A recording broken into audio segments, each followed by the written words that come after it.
Hello everyone, and welcome to Art Chat. I'm Marge Lee, and today we're in Periwinkle talking with artisan Carol Strange. Welcome to Art Chat, Carol. Thank you. It's a pleasure to be here. Well, we're happy to have you, and we're going to start by talking about this interesting needlepoint. This is one of your original works. It is, and it was inspired by our honeymooning in Bermuda in 1962, and we drew many of the shells that we found there diving. It was my husband's first diving experience, and he is a professor of marine biology, so it inspired many things, and this was one of the pieces. And tell us why shells are so important to you. Well, living here, they surround us, and they are just so beautiful. No one has them all. There are 100,000 different kinds of shells, actually, and we probably have about 40,000 of them. 40,000? Varieties. Because you have... We have some shell shops on Sanibel. We have Sanibel Seashell Industries, which was actually the very first shell shop on Sanibel, and seashells.com, which our children brought us into this century, and we enjoy both of them. So talking about shells, that's a nice segue to another of your loves, and that's glass. And in this piece, we see both of those elements. Talk to us about this. Glass is such an amazing substance. We're surrounded by it. We use it every day, and it just has a personality of its own when you get to know it. All glass is different, and it has a coefficient of expansion that makes it compatible or not compatible with each other. I'm a recycler and a member of the green team here at Shell Point.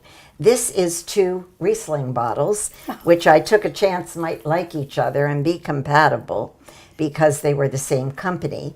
And I cut the necks off and smashed the glass. Smash the glass with a hammer or something? Yes, With I put it in a sack and hammered it. And then I spread it in a mold and fired it and stuck the necks for the handles. And I was delighted when it fired as it did, but I thought it needed a little handle. So I drilled holes and added seashells, which I add to most everything just because I'm so fond of them. Now, how do you make, this little dish intrigues me. How did you make that? I actually put it in a mold with all powdered glass. And Powdered glass, what does that mean? It means you take glass and smash it even more and put it through a strainer so that you can have a very fine powder that you can glue on. Wow, Carol, this is amazing. So many different types of techniques represented here.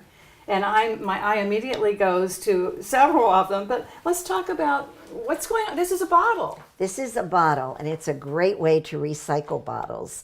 You can do bottles flat, just put it in the kiln, try and make it not roll, and fire it, or you can put them in molds and get some character and shapes that they hold things. And so it's like for hors d'oeuvres or a little cheese board. Or slicing your lemon.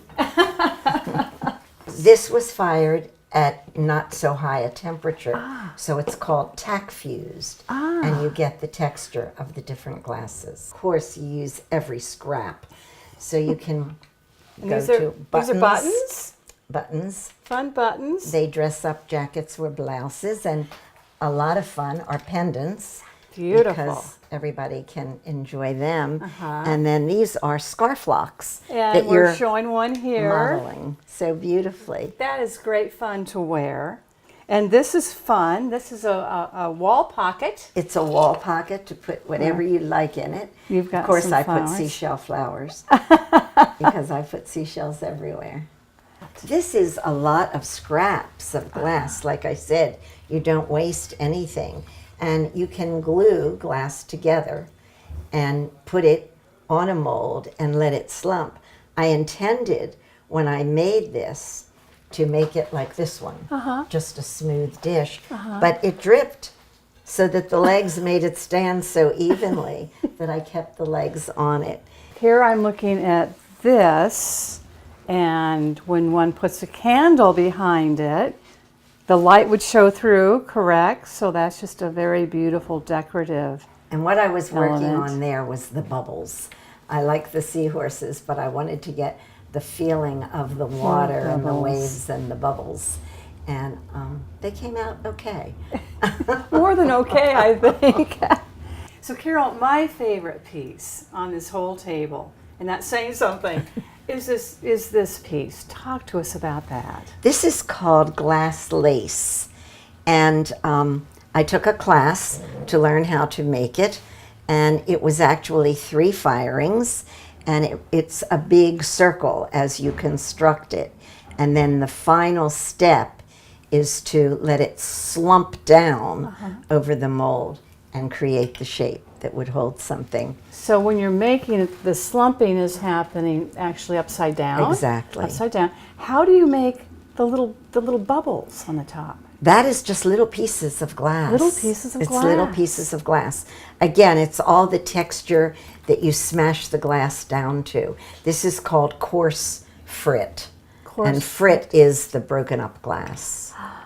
Well, I think you demonstrated interest from a very young age.